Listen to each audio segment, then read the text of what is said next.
Okay, what's going on, guys? And welcome to a brand new episode of Energized. Ross, introduce the guest, man. We have flawless Nathan Fletcher. Nathan, Yes. I've heard Paddy the Baddy try and call you the Southpaw Strangler, and I've seen a few people doing it, but I just don't think it's as good as flawless. What's your take on it? So, if I'm being perfectly honest, I'm not keen on either, really. I do. Sorry to shoot you down like that. I definitely favour flawless over the Southport Strangler. I am not into that at all, and I don't want it to stick. But everyone's calling at me now, and it's not good. It's not good. Flawless is definitely the better option of the two, but I still, it just doesn't feel quite right. I don't know. Maybe when you get that belt strapped around your waist, it'll feel a bit better. Yeah, I'll probably feel a little bit more flawless then. I don't know. It's good, but I just flawless Fletcher. It does roll off the tongue as well. The alliterations there. Yeah, and good for branding as well. Good for branding. Yeah. Undefeated as well.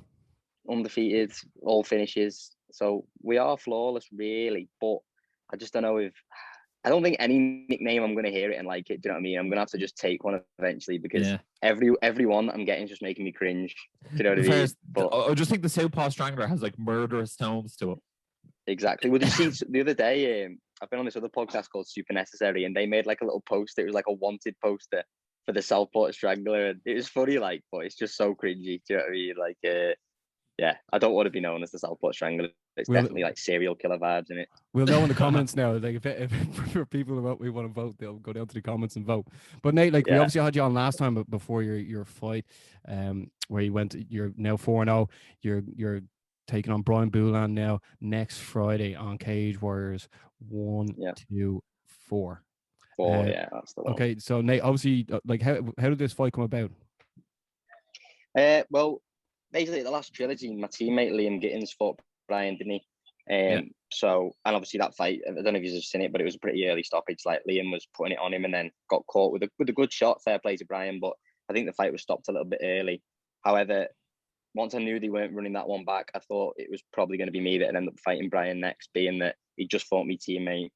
I'd just beat Martin Yoni, who obviously was like another talked about bantamweight in the division. So it made sense that our paths were going to align next. So I knew pretty much sort of the week after the last fight that I was going to be fighting Brian. Yeah, would you say this one's definitely a number one contender fight now then? Yeah, I think it is, personally. I haven't actually been told that it's going to be a number one contender fight, but who else is there in the division, really? I mean, Boulan's fought for the belt. He's been around for a long time. He's got a good record. I think he's like 10-3 or 11-3 or something. So he's got a lot of experience. He's coming off a win over Liam Gittins, obviously, who's another big name in the division. So, and then with my last performance and the fact that I've finished everyone and all my fights have been on Cage Warriors, I think that with a win over Brian, it's kind of like undeniable that I'll be getting the title shot next. Yeah, definitely. If I was Graham Boylan, I'd just be like, you know what? One of our own homegrown guys rose through the ranks in Cage Warriors. And you know what? I think you versus Jack Cartwright would be a great fight as well. And I don't know if this is bad to say or not, because Jack's never been on the show, but judging your last performance and then Jack's last performance, and I know MMA math doesn't work out, I think you'd have your way with him. And that's just my personal opinion on it. I wasn't that impressed with his last performance. I think you were one of the performances of the trilogy series. Nice one. I appreciate you saying that, and I do agree with you. I know you can't do MMA math, but like styles make fights, they say, don't they? And if you look at my last performance and then you look at his last performance, like he started to fade, and he was getting it put on him in the wrestling and grappling department, which is obviously my strong suit. So I think definitely it's a good fight for me, that one. Yeah. Do you think he was sort of saved by the rules in that last fight, one might say? I wouldn't say saved by the bell, but his opponent got done for a lot of headbutts. Yeah, definitely. It was a weird fight. I think Jack probably won the first round just about, and then after that, I'd say, I don't know what round he got stopped in, but I think he was probably losing every other round after that. It's mad. I've never seen anything like that, really. The fact he was getting warned so many times. I don't know if it's because he's foreign and I don't know if he could understand the ref, but he was making it pretty clear, like, stop headbutting him. Do you know what I mean? Yeah, he just he was like, no headbutting. And he was like, you can't make it any clearer, can you? It was like, extra headbutts, no bother. Literally, it was a mad one. I've never seen anything like that before, to be honest. But although it was a very strange headbutting technique, because it wasn't obviously a big stitch one on him. It was sort of as he was trying to sort of slamming him on the ground while headbutting him at the same time. It was he had really strange. short arms. He had really short arms, like he was trying to throw ground and pound, but he was throwing like all his weight into the shots. But as he was doing that, he was like throwing his head down onto Jack as well. So, he needs to change something up there with his ground and pound technique, because if he's going to keep going on like that, he's going to keep getting disqualified. So yeah. Also, I thought he was a bit of a flyweight, to be honest, as well. He's very small. Yeah, he was a small kid. I seen him even in the hotel walking past him in that side. Obviously, you size up everybody else on the card. Everyone is fighting at your weight class. You like to just stand near them and kind of test out. You know what I mean? See how you match up against them. And he was quite a small kid as well. You probably look at their neck, Nate. Do you? You're like, I do, yeah. Yeah. Eyeing up that neck, thinking, how quick could they get around that? Yeah, that's exactly what I'm thinking. Nate, obviously since your last win, your gym Next Gen has changed a lot. Paddy's went on and signed with the UFC. We're actually still waiting for the announcement who he's fighting, but we won't put you on the spot for that. But what's the buzz now on Next Gen? Like ever since your win, obviously Paddy now going to the UFC. What's the buzz now? Yeah, the gym's flying. I always say there's a good energy in the gym. You ever seen Dodgeball in a White Goodman voice? That's the way I go on now. Yeah, but the gym's flying. Obviously, we've got Paddy just been signed. They'll all be fighting. Paddy and Molly, they'll both be fighting on the UFC, hopefully in London. I think they're thinking September now for that. But obviously with the way things are with COVID, they're not going to do one over here until you can have a full crowd. So we'll have to wait and see when he'll be making his debut. But then obviously you've got Bonner as well, fighting for the middleweight title on the next Cage Warriors. Myself fighting Brian. Thursday. Yeah, he's the main event on Thursday. And there's like loads of the lads on the card. You know what I mean? Adam Cullen, I was saying before when we were speaking off record, Adam Cullen's fighting. Connor Wilson's making his Cage Warriors debut. Liam Gittins is back out. So like the whole team's getting ready to fight. Do you know what I mean? So everyone's buzzing, everyone's preparing well together. And like I said before, there's a good energy in the gym. Yeah. Absolutely. Will Paddy be going as well? Because the whole squad's going. You know, but he's going to feel left out. Yeah, I'm not sure, because obviously it's a bubble again. So I don't actually know if Paddy's coming down. I'm sure he'll be able to get his way in, like as he speaks to Graham. But I'm not actually sure, because obviously there's no crowd coming down, so it's going to be like a bubble again. Yeah, I'm sure someone could name him Paddy in. I'm sure he's on the Mount Rushmore of Cage Warriors, isn't he? Yeah. I think I'm sure if he just asks, they're not going to turn him down, are they? If he says, "Get us a room, Graham, lad, I'm coming down," I'm pretty sure they'll let him in. Like, so you could definitely corner someone. Yeah, exactly. That's what I mean. We've got like 5 or 6 fighters on the card across the 3 nights, so it's like 2 coaches per fighter. So if you work out that way, we could have the old gym coming down, really, couldn't we? But the takeover, the Next Gen takeover. That's what it is. Every trilogy, I've been saying this. Like every time we go down, we've got the most fighters on the card every time. Most other gyms have got like 1 or 2 lads on. We always come with like a 6-man firm all ready to fight. Do you know what I mean? So Next Gen take over the bubble every time. I love it, and I'm sure you're probably the loudest in the bubble as well. Maybe Barry and Gary. Yeah, that's a close contender between Paddy and Ian Gary in it. So yeah, absolutely. And what do you make of Matt's fight? Because obviously he's fighting Matthias Frederick, who is an absolute monster out of Team Renegade. How do you see that fight going? Because I'm very much looking forward to that one. I think it's going to be action packed from start to finish. Yeah, definitely. I think Frederick, like I haven't actually watched much of him, but I saw his last fight, and that was enough to see how dangerous he is, how powerful he is. He's very like wild and explosive and likes to come forward with aggressive fighter, isn't he? And Matt's a bit more calculated and like more of a volume striker. So I think for Matt, it's just going to be avoiding the big shots and putting the pressure on him. I think the longer the fight goes, the more it favours Bonner. We saw his last fight against Webb. He just put on like a clinical striking performance. So similar sort of thing, but rather than avoiding the takedowns and putting volume on him, it's going to be avoiding those big shots and then crowding him with a volume of strikes. And I think Bonner will be able to get it done probably like 3rd or 4th round. Like I say, the longer it goes on, the more it favours Bonner's style, definitely. Yeah, I think he is dangerous in there from the first moment. Yeah. So I'm definitely looking forward to that one. That's a great main event to start off the trilogy as well. Definitely, yeah. It's a boss fight. I made up for Bonner as well. He deserves it. Do you know what I mean? Like, he'll say himself, he didn't have the best start to his pro career. He was a bit up and down. That's why his record's not the best now. But since he's come to us and he's got a proper coaching team behind him, and he's coming into fights with good game plans and well prepared, he's beat all the best guys in Europe. You know what I mean? If you look at the people he's just beaten his last few fights, and like the performances he's put on, Matt Inman, James Webb, George Smith, all like top middleweights. You know what I mean? So he definitely deserves it. I made up for him. No, he definitely does. Especially that last win over James Webb. You know, he was the Cage Warriors middleweight champion, and that must give him great belief that he can go and get this belt now after beating someone who already held it. Definitely, yeah, 100%. You beat a former champ, then that gives you the confidence you need to go in, doesn't it, and take out the current champ. Like, so I think he's definitely ready, and I believe he's going to go and get it done.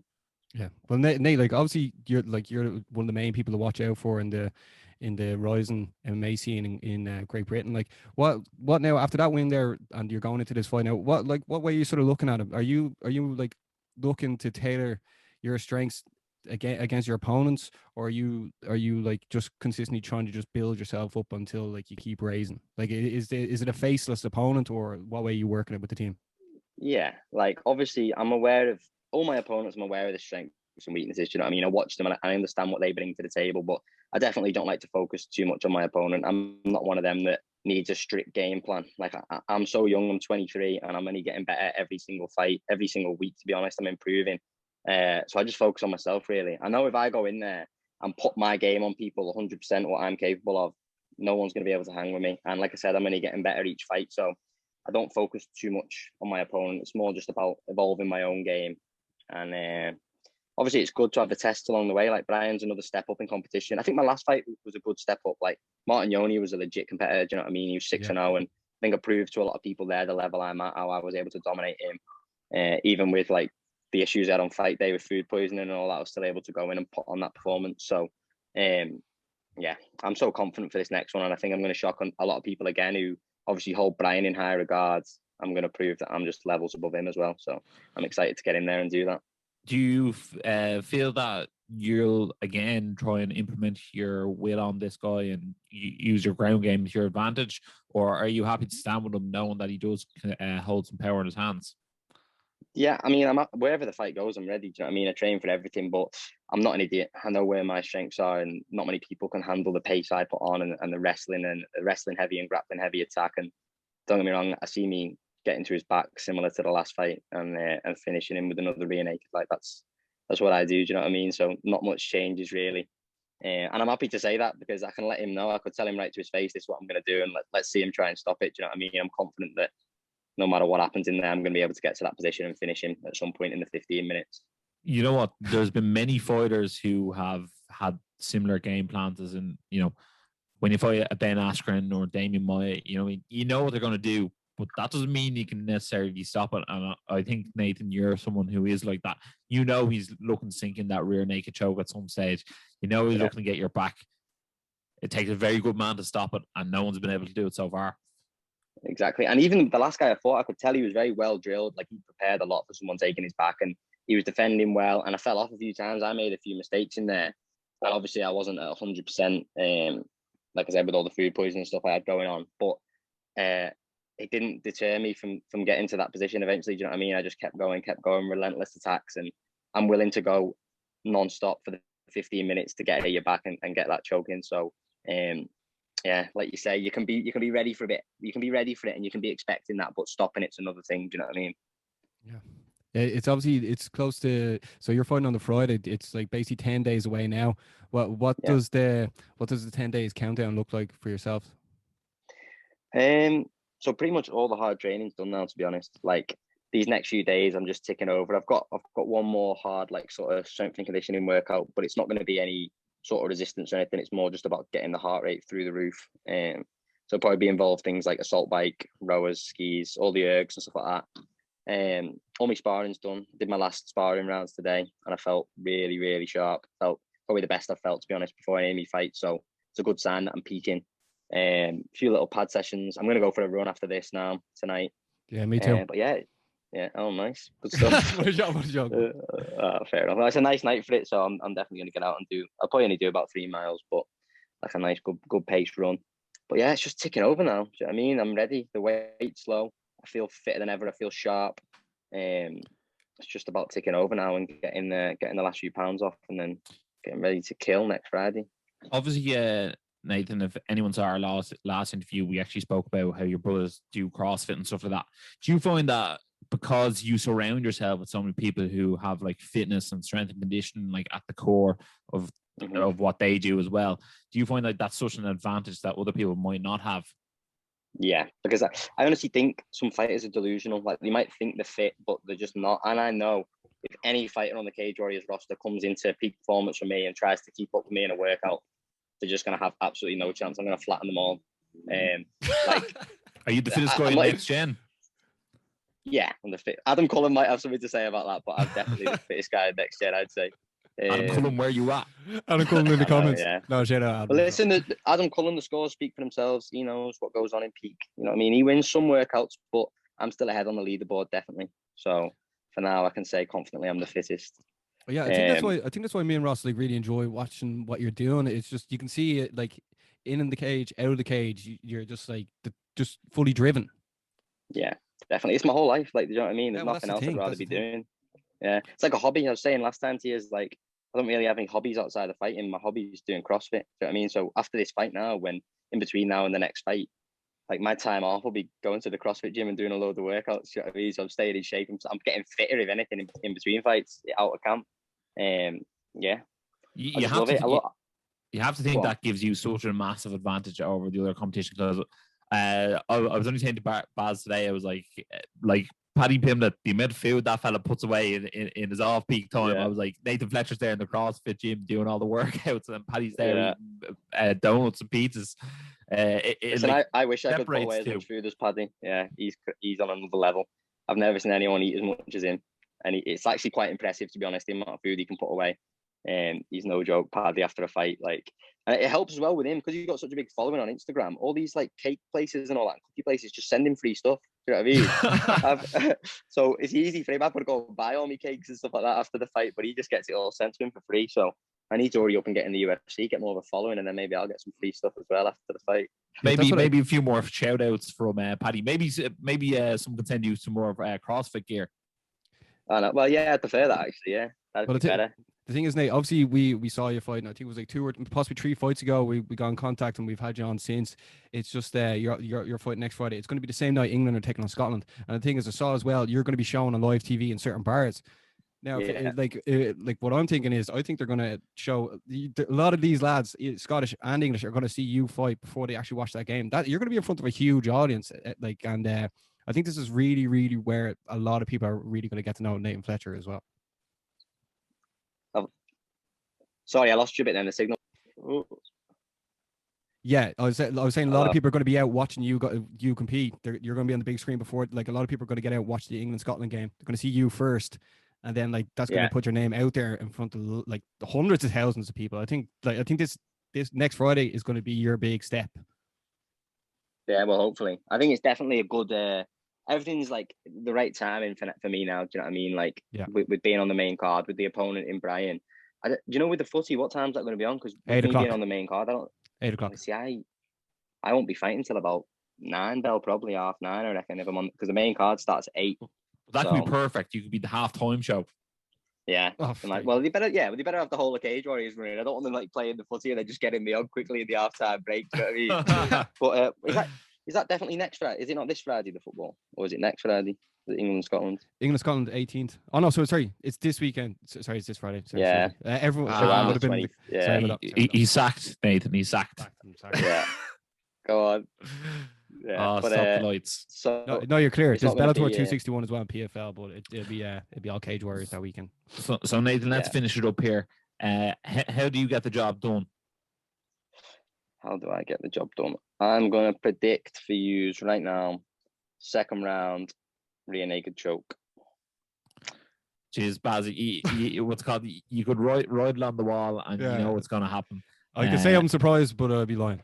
Yeah, exactly. Yeah. Well, I said the same thing about me last one. I wrote it in my little journal before I went down to fight week. I wrote second round rear naked choke, and then I come home and obviously I've done it in the third round, so I wasn't quite spot on. But this one, I'm confident. Second round, I won't have any food poisoning, so I'll be able to push harder at the start of the fight. I think by the second round, I'll have him done, and it'll be another rear naked choke finish for me, 6-0. 6 finishes. We asked Ian Gary, and we knew he was going to say beforehand as well. He said second round TKO. Go on, give us a prediction for his fight, actually. For Ian's fight? Yeah. I won't argue with him. I think second round KO or TKO. I think it's going to be too much for Jack on the feet, definitely. So Ian gets it done. Question, Nathan, actually. You know when you fight on the Trilogy series, do you have a preference what day you'd actually fight on? Would you almost rather fight on the Thursday and then you can watch Friday, Saturday?